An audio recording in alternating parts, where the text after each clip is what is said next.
अस्सलाम वालेकुम नाज़रीन, आऊं आहियां अनवर अली सोलंकी ऐं अवां ॾिसी रहिया आहियो Sindh shoes news TV. Sindh shoes news TV bulletin में अवां खे भलीकार ख़बरुनि जो सिलसिलो जारी। ख़बर शामिल कंदासीं नौशहरो फीरोज जे ब्यूरो चीफ मंसूर मलक जी। नौशहरो फीरोज में बदामनी चोट ते चढ़ियल मोटरसाइकिलूं चोरी थियण, फौजी वारदातुनि ऐं माण्हुनि खां रोक रक़म खसिजण जो सिलसिलो रुकिजी न सघियो।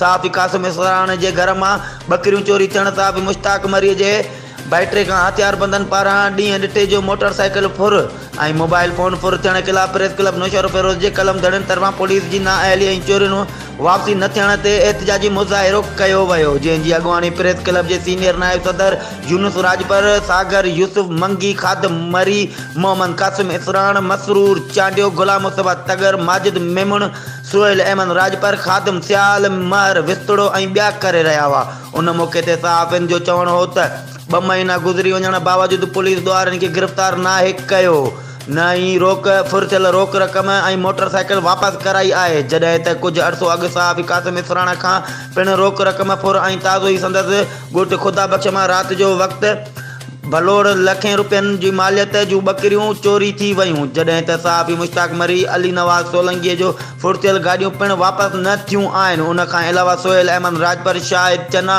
जूं मोटरसाइकिलूं, मिठियाणीअ जे सहाफ़ी मंसूर मलक जे घर मां चोरी थियल सामान ऐं बकरियूं बि एसएसपी नौशहरो फीरोज, डीएसपी नौशहरो फीरोज जे यकीन दहाणीअ बावजूदि वापसि न आहिनि थियूं। हिननि ऐलान कयो त सहाफ़ियुनि खां फुरथियल मोटरसाइकिलूं ऐं रोक रक़म वापसि कराई वञे। ॿी सूरत में DIG शहीद बेनज़ीराबाद ऐं एसएसपी नौशहरो फीरोज आॾो सख़्तु एहतजाजी मुज़ाहिरो कयो वेंदो। ही हुयूं हिन वक़्त ताईं जो अपडेट्स। वधीक ख़बरुनि ऐं अपडेट्स लाइ ॾिसंदा रहो सिंध शूज़ न्यूज़ टीवी।